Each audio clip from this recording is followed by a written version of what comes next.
Assalamualaikum warahmatullahi wabarakatuh. Halo semuanya, kembali lagi di channel Ismail Riyanda.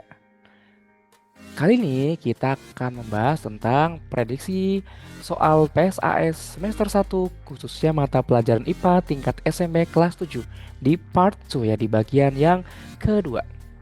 Yuk langsung saja kita belajar bersama-sama.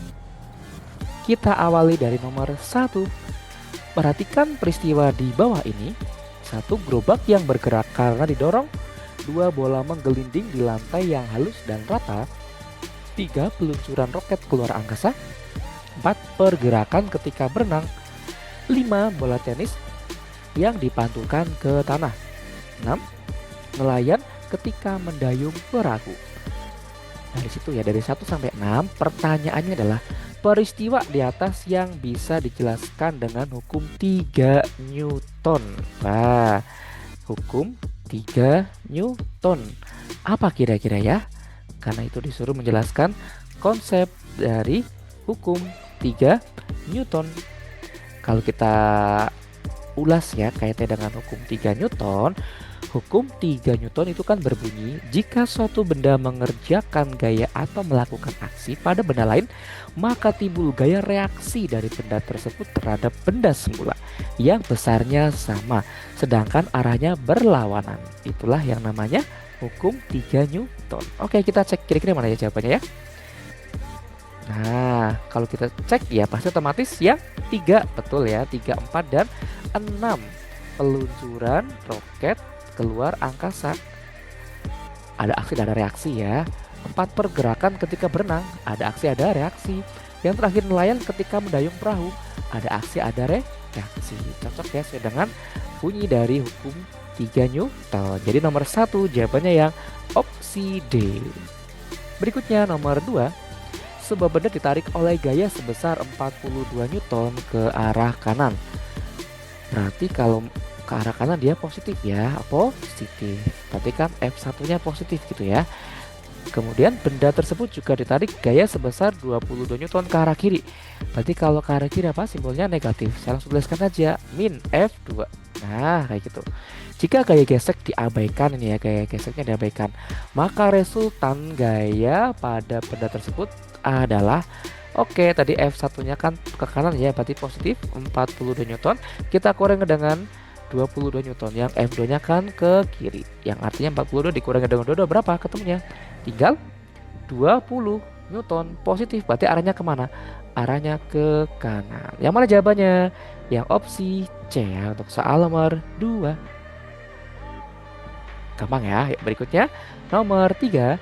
Berikut ini yang merupakan penerapan gaya gesek dalam kehidupan sehari-hari adalah: A. Penggunaan shockbreaker pada kendaraan mobil. B. Penggunaan bantu bles agar daya cengkraman aspal kuat. C. Pengoperasian alat pengangkat besi dengan magnet. D. Buah kelapa jatuh dari pohon. Yang namanya gaya gesek pasti ya dia yang bersentuhan antara dua buah benda ya. Kalau kita cek yang paling tepat di sini yang opsi B jelas. Penggunaan bantu bles agar daya cengkraman aspal itu kuat ya. Ini harusnya aspal ya. Ini salah ketik nih. Nah, ini bukan aspak tapi aspal kuat. Gitu ya. Nomor 3 yang opsi B. Berikutnya nomor 4, rekam gerak sebuah mobil ditampilkan seperti gambar di bawah ini. Oke, kita cek ya. Dari 20 ini kecepatannya nih, dari 20 naik 25, naik 35, turun, naik 35, 45, turun lagi ya gitu. Oke. Mobil yang mengalami pertambahan kecepatan. Kalau kita bicara pertambahan kecepatan, pasti kecepatannya naik. Ditujukan pada garis. Cuma kalau kita cek yang jelas A ke B ini ya. A ke B itu dari 20 ke 25 nambah kecepatannya. B ke C juga sama nih, dari 25 ke 45 dia nambah kecepatannya. Tapi kalau C ke D, C ke E, D ke itu enggak, dia turun kecepatannya. Berarti kalau dilihat ya A, B sama C, berarti A ke B, B ke C. Udah ketemu nih yang opsi A untuk soal nomor 4. Oke, berikutnya ya. Nomor 5, perhatikan gambar berikut. Itu ada sebuah pita taker, ada taker timer, itu ada mobil-mobilan ya, papan licin dan papan kasar. Pertanyaannya, sebuah mobil mainan meluncur seperti gambar di samping, di atas itu ya, dan melintas sampai berhenti. Pola titik pada pita taker timer yang sesuai adalah, nah, kalau kita bicara dia kan meluncur, berarti kan dia cepat. Kalau cepat titiknya pasti dia akan renggang. Itu yang pertama. Kalau dia udah ke bawah ke sini kan lama-lama berhenti. Nah, berarti titiknya dia akan pendek. Artinya renggang dulu baru pendek. Renggang dulu baru pendek, berarti di opsi mana? Opsinya ada di opsi, ya yang opsi A. Karena berangkatnya kan pendek dulu ya, udah cepet renggang. Ini pas berangkatnya pendek, ya. Ini udah cepet. Nah ini sudah mau selesai, mau berhenti, pendek lagi. Oke, nomor 5 jawabannya yang opsi A. Berikutnya nomor 6, Andi berlari mengelilingi lapangan sepak bola yang berukuran panjangnya 110 meter dan lebarnya 75 meter sebanyak 1 kali putaran. Berarti kalau kita bicara Andi sini muter ya, set kayak gitu ya. Nah, kembali lagi di sini. Wah, berarti kan dia nggak mengalami perpindahan dong. Kan titiknya sama kayak gitu ya. Pernyataan berikut yang benar tentang Andi adalah yang pertama, keliling persegi panjang. Nah, 2 dikali dengan panjang ditambah dengan lebar. Itu dulu. 2-nya kita kali dengan berapa? Panjangnya 110 meter ditambah dengan 75.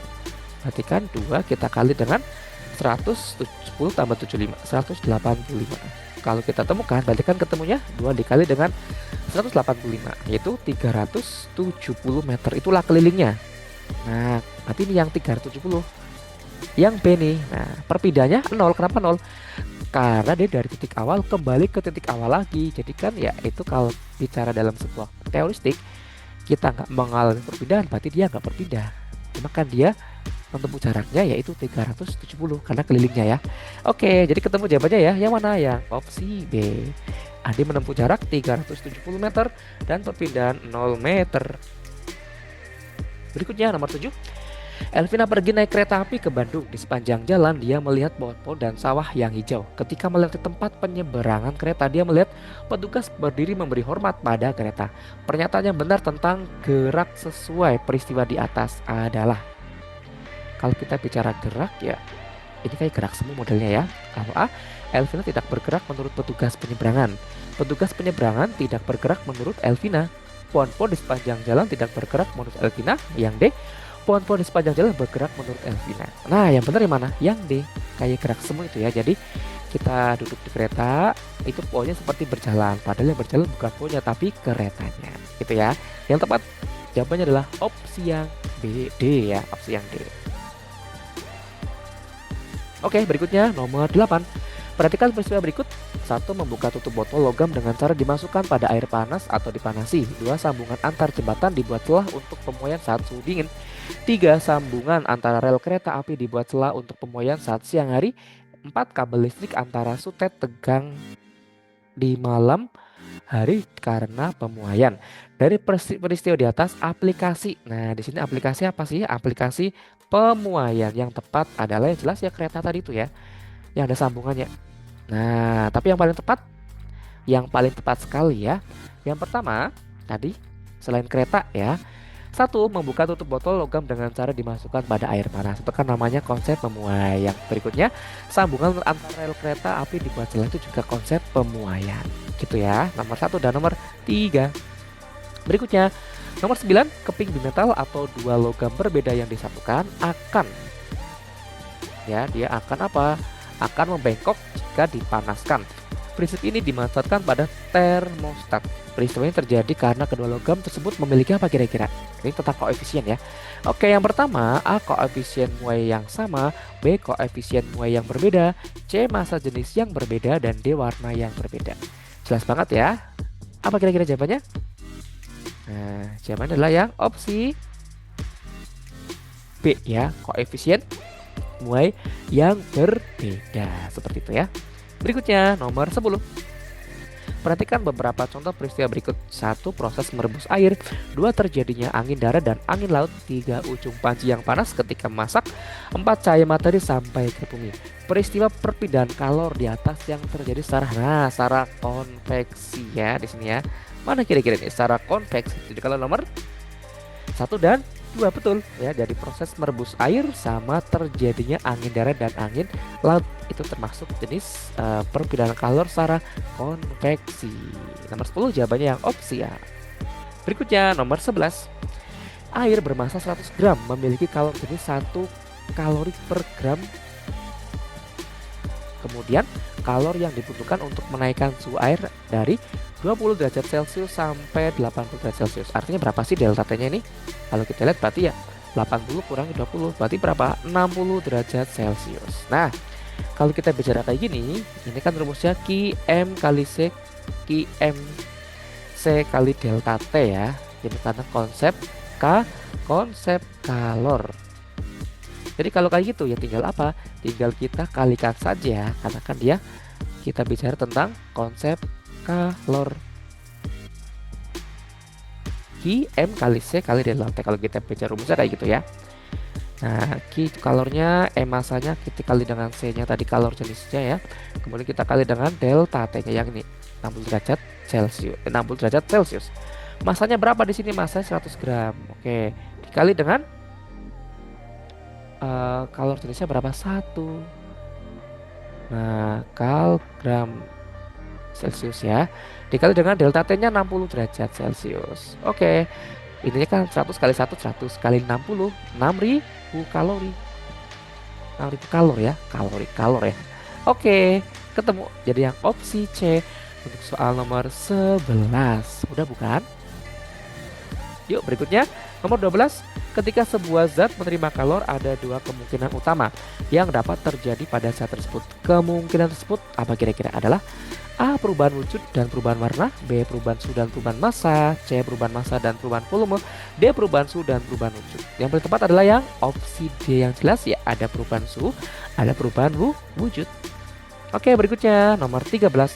Perhatikan tabel kalor jenis di bawah ini. Materialnya ada kayu, aluminium, kaca, dan besi. Jika bahan di atas diberi panas yang sama secara bersamaan, maka perubahan suhu yang paling tinggi di mana? Ya jelas banget di besi. 450 ya, walaupun sama semuanya, yang jelas paling tinggi ya besi gitu ya. Yang D nomor 13. Berikutnya nomor 14, suhu ruang yang nyaman ditempati manusia. Ayo ini pakai reamur ya. Kalau kita bicara reamur ya yang paling nyaman itu adalah 24 derajat reamur. Itu yang paling nyaman ya ditempati oleh suhu manusia seperti itu ya. Berikutnya nomor 15. Ini soal terakhir di sesi kali ini ya. Termometer adalah alat yang digunakan untuk mengukur suhu suatu benda atau lingkungan. Prinsip kerja termometer didasarkan pada perubahan sifat fisik zat akibat perubahan suhu. Saat suhu meningkat, zat di dalam termometer akan mengalami pemuaian. Sedangkan saat suhu menurun, zat tersebut akan menyusut. Bahan berikut yang dipakai pada termometer zat cair. Wah, ini gampang, pernah dibahas juga ya pada sesi materi ya. Kira-kira apa jawabannya? Ya jelas, yang opsi A untuk soal nomor 15. Oke, di part 2 ini selesai ya 15 latihan soal. Semoga bisa bermanfaat dan tentunya semangat belajarnya semuanya ya. Dan sukses ujiannya dan mendapatkan hasil yang terbaik buat kalian. Oke, terima kasih semuanya. Kita berjumpa lagi di part yang ketiga. Terima kasih.